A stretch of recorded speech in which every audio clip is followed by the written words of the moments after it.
તાપી જિલ્લામાં ભારતની આન બાન અને શાન એવા તિરંગાનું અપમાન કરવામાં આવેલ હોય તેવો કિસ્સો પ્રકાશમાં આવ્યો છે।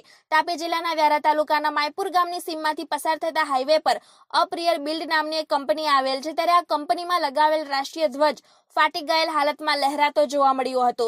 ત્યારે અહીં ખુલ્લેઆમ રાષ્ટ્રીય ધ્વજનું અપમાન કરેલ હોય તેવું સ્પષ્ટપણે જોવા મળ્યું હતું અને તેમાંય અમદાવાદ ખાતે થયેલ પ્લેન ક્રેશની દુર્ઘટનામાં પૂર્વ મુખ્યમંત્રી વિજયભાઈ રૂપાણીનું નિધન થયેલ હોય, જેને પગલે આજે એટલે કે 16 જૂનના રોજ સમગ્ર ગુજરાત રાજ્યમાં રાજકીય શોક જાહેર કરવામાં આવેલ છે, જેથી દરેક કચેરીમાં તથા દરેક સ્થળ પર લગાવવામાં આવેલ રાષ્ટ્રીય ધ્વજને અડધી કાઠીએ લહેરાવવામાં આવેલ છે। ત્યારે આવા રાજકીય શોકના સમયે પણ આ કંપનીના સંચાલકો દ્વારા બેદરકારી દાખવવામાં આવી હતી।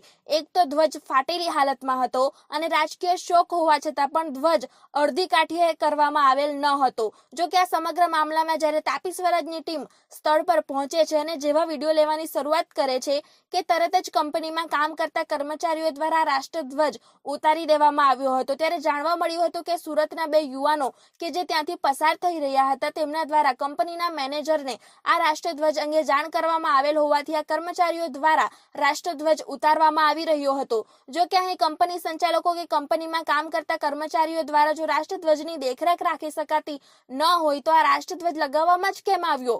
રાષ્ટ્રધ્વજ એ ભારતની આન બાન અને શાન હોય તેવામાં તેને ફાટેલી હાલતમાં લહેરાવવામાં આવે તે ઘણું અપમાનજનક કહી શકાય। તેવામાં અહીં કંપની સંચાલકો કે કર્મચારીઓ દ્વારા તે તરફ કોઈ ધ્યાન જતું નથી અને ત્યાંથી પસાર થતા જાગૃત નાગરિકો દ્વારા આ અંગે ધ્યાન દોરવામાં આવે તે કેટલા અંશે યોગ્ય કહી શકાય? આ સમગ્ર મામલામાં સુરતના 2 યુવાનોએ પોતાની રાષ્ટ્રભક્તિ બતાવીને કંપનીમાં ફરિયાદ કરી હતી। ત્યારે આ યુવાનોએ શું કહ્યું તે જુઓ।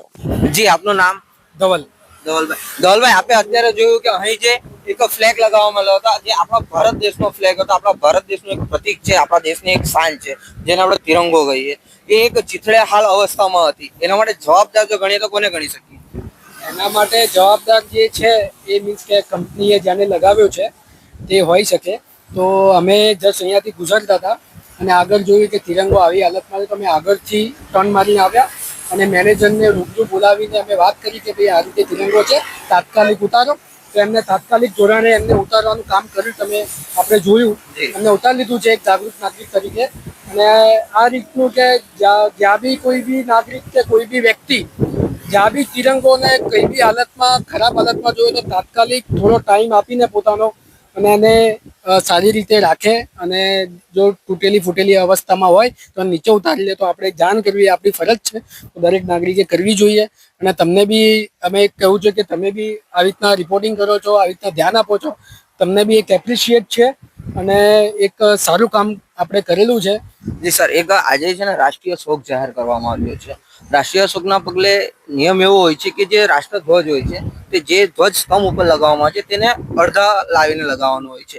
ત્યારે જે આ કંપનીના માલિકો પોતાને રાષ્ટ્રભક્તિ બતાવવા માટે કહી શકે કે દેશભક્તિ બતાવવા માટે કહી શકે લગાવતા હોય તો તેઓ દ્વારા એના નીતિ નિયમો ઉપર ધ્યાન રાખવું જોઈએ કે ના જોઈએ? એના કરવું જોઈએ અને એના માટે એક જે એચઆરની ટીમ હોય કે કોઈ બી એમની હોય તો એમને પર્સનલી આની ઉપર એક દરેક કંપનીમાં એક એચઆરની ટીમને એક ઇન્ફોર્મ કરવું જોઈએ કે આપણે ફ્લેગ લગાવ્યો છે તો એની સારી રીતે સાર સંભાળ રાખવી જોઈએ અને એનું ટાઈમે એનું જે મેન્ટેનન્સ હોય કે કોઈ બી સરકાર શ્રી તરફથી કંઈ બી નોટિફિકેશન જાહેર કરે તો તેનું પાલન આપણે કંપનીમાં બી કરવું જોઈએ।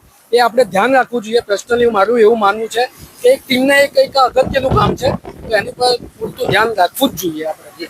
અત્યારે આ કંપની જોઈએ તો ઠેર ઠેર સીસીટીવી કેમેરા આપણને દેખાઈ રહ્યા છે, આટલા દૂર ઉભા છે તેમ છતાં સીસીટીવી ફૂટેજ દેખાઈ રહ્યા છે। તો સીસીટીવી ફૂટેજ થી પણ એ લોકો જો નજર રાખત તો આ વસ્તુ કદાચ ના જ બનત। ના બને અહીંયા પણ ધ્યાન નથી હોતું। એ લોકોને છે ને પ્રોપર ડ્યુટી અગર કીધેલી હોત ને કે ભાઈ આવી રીતના તમારે સમજો કે તમે પહેલા દિવસે કે બીજા દિવસે ત્રીજા દિવસે તમે જોવો છો તો આ વસ્તુ પહેલા જ કરી નાખવી જોઈતી હતી। એમાં કોઈનો વેટિંગ કે અમારા કહેવાથી નહીં, એમને જાતે પોતાની ડ્યુટી સમજીને કર્યો તો વધારે સારું થાય।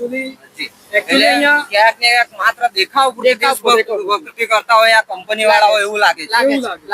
અને અહીંયા સિક્યુરિટી કેબિન નજીક જ છે ફ્લેગની, એક સિક્યુરિટી ને બી એક રિસ્પોન્સિબિલિટી હોય છે કે જેનો બી હેડ હોય તેની નજર તો અહીંયા નજીક છે તો હોવી જ જોઈએ અને એ પ્રમાણે જો એને નજર રાખીને જો એને ધ્યાનમાં રાખીને એને ઉતારી લીધો હોત તો વધુ સારું રહેતે, તો આપણે કહેવાની જરૂર ના પડતે। આપણે અમે પણ તાપી સ્વરાજ ન્યૂઝ ચેનલ તરફથી આપનો ખૂબ ખૂબ આભાર માનીએ છીએ કે આપે એક જાગૃત નાગરિકની અને દેશભક્તની એક ગરિમા જાળવીને અને રાષ્ટ્રધ્વજનું અપમાન થતું હતું તે અટકાવવાનો એક પ્રયત્ન કર્યો છે. તે માટે અમે પણ આપણા ખૂબ શુક્રગુજાર છીએ. બ્યુરો રિપોર્ટ તાપી સ્વરાજ ન્યૂઝ તાપી.